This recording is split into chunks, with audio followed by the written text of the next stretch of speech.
Rookies and vets have officially reported to Berea, and to kick things off, Mary Kay Cabot predicts that Kenny Pickett will have the upper hand early in camp. Kenny Pickett still has a slight edge in terms of being number one on the depth chart heading into training camp, but that could quickly change. Mary Kay Cabot is the gospel when it comes to the Cleveland Browns. She's the gospel. Yes, she is. Yes, he is. Listen, she's the Pavarotti of opera. There's Shannon Sharpe just went full WWE, chairs flying, veins popping, after hearing Kenny Pickett replaced Shedeur Sanders as QB1. Is this the biggest betrayal since LeBron left Cleveland, or just ESPN trolling us all? Buckle up, because this meltdown is hotter than Skip's forehead under studio lights. Let's get into it. That's neither here nor there. The person that has the front-running experience, based on what he's done, his familiarity with the team and the offense, it's going to be Joe Flacco. Now, who's going to be behind him if anything goes wrong or when things start to go wrong? My guess is going to be the best person, most polished, with the most success behind him, and that would be 12. And that's Brother Sanders. No disrespect to Dylan Gabriel or Kenny Pickett. But if they were the answer, they've already had their time. They already had their chances to be starting quarterbacks in the league. The Cleveland Browns have once again decided to out-Browns themselves, like clockwork, like a toddler choosing a fork for soup. They looked at Shedeur Sanders, literal gold mine, hype machine, brand genius, and oh yeah, an actual quarterback with talent, and said, nah, let's roll with Kenny Pickett, a man whose NFL resume reads like a blank CVS receipt, unnecessarily long, but completely useless. Everybody keeps saying, Gee, Bush, why is Shedeur getting them first-team reps? He should be getting them first-team reps, dog. He's been, first and foremost, he's been the best quarterback in camp. Now, look, Joe Flacco ain't had many opportunities. There was a whole day I saw he didn't throw the ball at all. Here's my theory on the situation. They already know who's starting in the number two is. They already know. Joe Flacco and Shedeur Sanders is already locked up. You're missing the boat, people. You're missing the boat. Yeah, boy, Kenny Pickett and Dylan Gabriel, they're fighting for the third position. Wait a minute. The Cleveland Browns just released their official quarterback roster, you know what I'm saying? Quarterback 1 is Kenny Pickett, bro. And quarterback 2, Dylan Gabriel?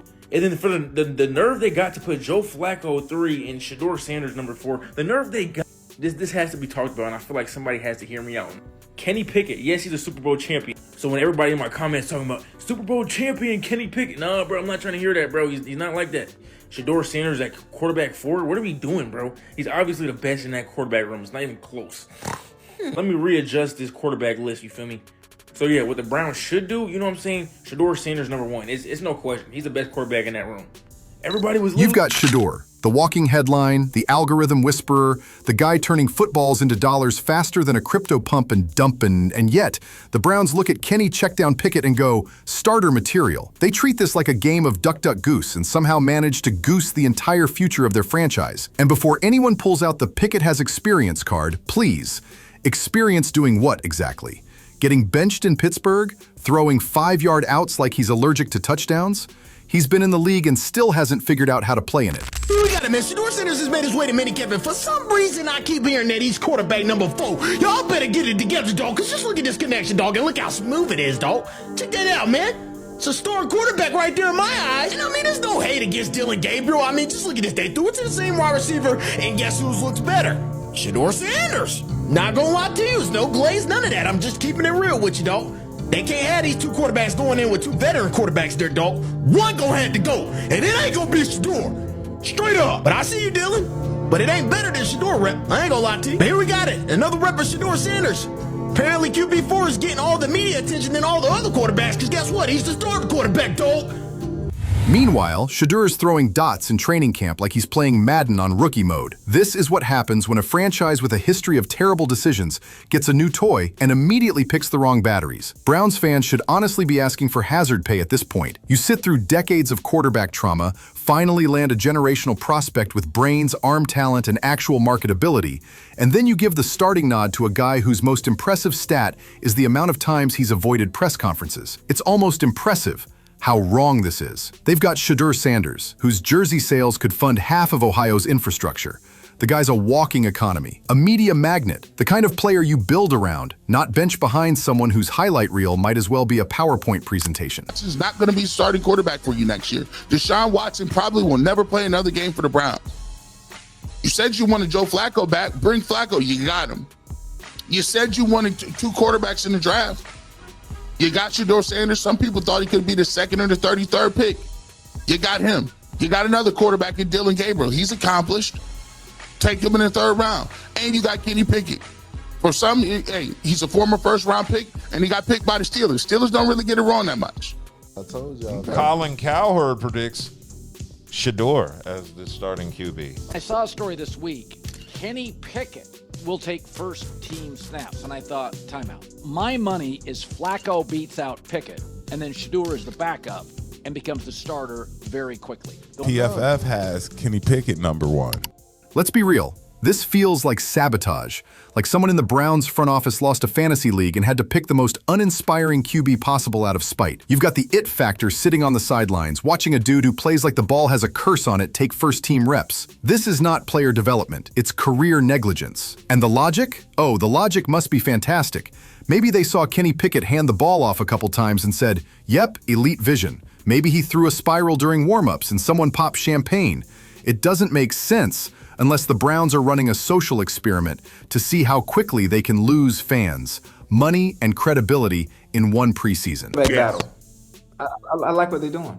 I like what they're doing. I like the fact that they put certain things out, and most of the time, it's all smoke and mirrors. Mm-hmm. It's all smoke and mirrors. I talk to the people that play on that team. I hear what's being said. I slipped up a little bit a few shows ago and said some things that I shouldn't have said, but it was okay with that individual that I did say it. I know what it looks like. They're telling me, you know. So I love what she says, and when she says Kenny Pickett has a chance to be quarterback #1.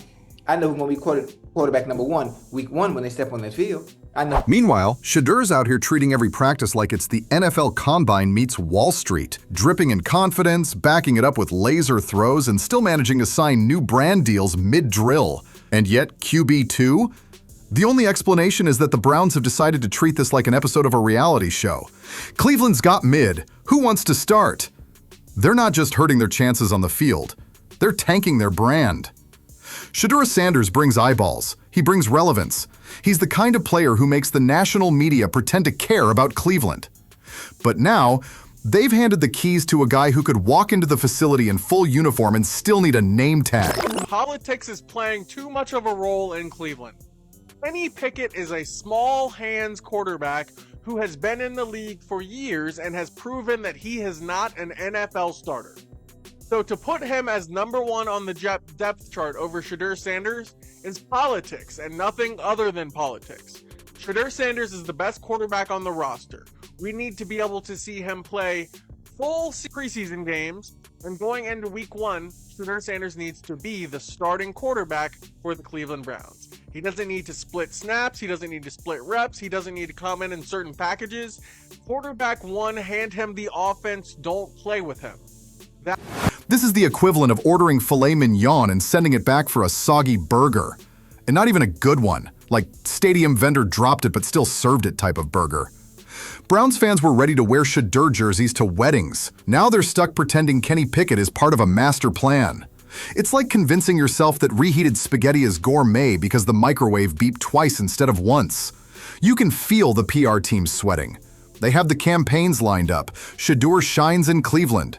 The Dog Pound's new leader, all ready to roll. And now they're stuck photoshopping Pickett into posters, trying to make him look dynamic while he practices handoffs at half speed. This is from NFL Rumors. Browns quarterback Shedeur Sanders is reportedly 4th on the QB depth chart behind Dylan Gabriel. I honestly don't think this is crazy news. He was drafted after Dylan Gabriel, and they already had Joe Flacco and Kenny Pickett on the team. So naturally, Shedeur Sanders is going to have to work his way up to being the 3rd or 2nd string guy. And we can go through the Browns quarterbacks. Kenny Pickett, I don't think is the Browns' answer for the future. I don't even think the Browns are looking at Kenny Pickett as the answer for the future. Because if they were, they wouldn't have drafted Dylan Gabriel and Shedeur Sanders. Joe Flacco, he's 40 years old. The Browns aren't looking at him as the future of the team. He's the old vet on the team that's supposed to help and mentor the younger quarterbacks. This isn't just bad optics, it's self-inflicted sabotage. The Browns have found a way to trip over their own success and fall face first into mediocrity.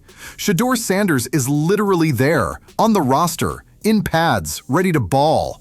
And the franchise said, let's dim the lights and roll credits before the movie even starts. They better hope this is a temporary lapse in judgment. They better hope Shedeur steps onto that training field and makes every single throw look like an insult to the coaching staff's football IQ. Because if Kenny Pickett starts the season under center and does exactly what everyone expects, absolutely nothing, there's no coming back from this.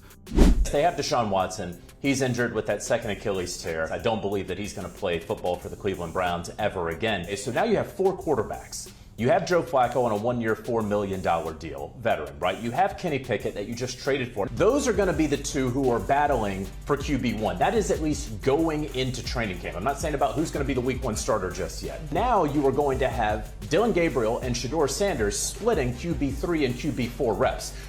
There's not a lot of those reps, but one of them will clearly beat out the other. That is how quarterback competitions work. It feels like Shedeur paid a very clear price for the way they handled it, the misevaluation of where they were at, the pre-draft stuff. We've yet to hear like a good story from all of it. Whatever that price is, a 5th round pick today feels like an excessive price to pay. Yes, and I totally agree. But at the end of the day, he's in the National Football League. Yeah. He's a Cleveland Brown.